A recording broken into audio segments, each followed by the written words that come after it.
Well, let me begin by referring to something that I've already discussed. That is, if it is correct, as I believe it is, that a fundamental element of human nature is the need for creative work, for creative inquiry, for free creation without the arbitrary limiting effects of coercive institutions, then of course it will follow that a decent society should maximize the possibilities for this fundamental human characteristic to be realized. That means trying to overcome the elements of repression and oppression and destruction and coercion that exist in any existing society, ours for example, as a historical residue. Now, a federated, decentralized system of free associations incorporating economic as well as social institutions would be what I refer to as anarcho-syndicalism, and it seems to me that it is the appropriate form of social organization for an advanced technological society in which human beings do not have to be forced into the position of tools, of cogs in a machine, in which the creative urge, that I think is intrinsic to human nature, will in fact be able to realize itself in whatever way it will. I don't know all the ways in which it will. Je suis dans ma démarche beaucoup moins avancée, je vais beaucoup moins loin que M. Chomsky, c'est-à-dire que j'avoue n'être pas capable de définir, ni à plus forte raison de proposer un modèle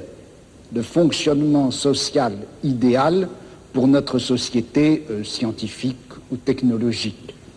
En revanche, une des tâches qui me paraît urgente, immédiate, avant même toute autre chose, c'est celle-ci. On a l'habitude, du moins dans notre société européenne, de considérer que le pouvoir, il est localisé entre les mains du gouvernement et il s'exerce par un certain nombre d'institutions bien particulières qui sont l'administration, en France on appelle ça préfectorale, enfin je ne sais pas comment on dit ailleurs, l'administration, la police, l'armée.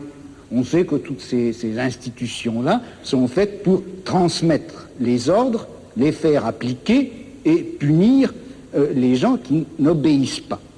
Mais je crois que le pouvoir politique, il s'exerce encore, il s'exerce en outre, de plus, par l'intermédiaire d'un certain nombre d'institutions qui ont l'air comme ça de n'avoir rien de commun avec le pouvoir politique, qui ont l'air d'en être indépendantes et qui ne le sont pas. On sait bien que l'université, d'une façon générale, tout le système scolaire, qui en apparence est fait simplement pour distribuer le savoir, on sait que cet appareil scolaire est fait pour maintenir au pouvoir une certaine classe sociale et exclure des instruments du pouvoir toute une autre classe sociale. Quelque chose comme la psychiatrie, qui en apparence aussi n'est destinée qu'au bien de l'humanité et à la connaissance des psychiatres, la psychiatrie est encore une certaine manière de faire peser un pouvoir politique sur un groupe social. La justice également. Bon, et il me semble que la tâche politique actuelle dans une société comme la nôtre, c'est de critiquer le jeu des institutions apparemment les plus neutres et les plus indépendantes, de les critiquer, de l'attaquer de telle manière que la violence politique qui s'exerçait obscurément en eux surgisse et pour qu'on puisse lutter contre elle. À vouloir tout de suite, enfin si on cherche tout de suite à donner le profil et la formule de la société future, sans avoir bien fait la critique de tous les rapports de violence politique qui s'exercent dans notre société, on risque de les laisser se reconstituer, même à travers des formes aussi nobles, apparemment aussi pures que celles du syndicalisme anarchiste. Yes, I would certainly agree with that, not only in theory but also in action. That is, there are two intellectual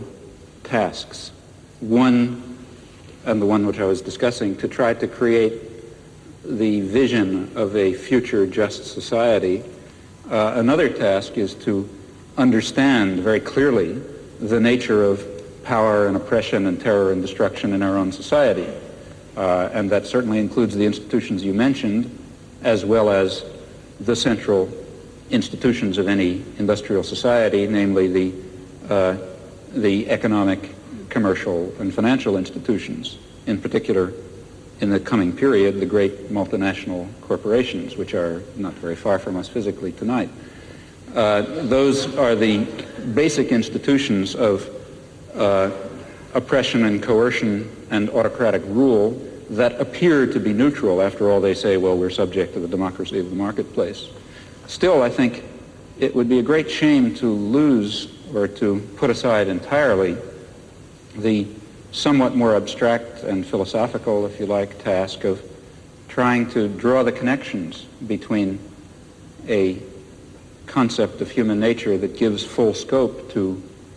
freedom and dignity and creativity and other fundamental human characteristics, and relates that to some notion of social structure in which those properties could be realized, in which meaningful human life could take place.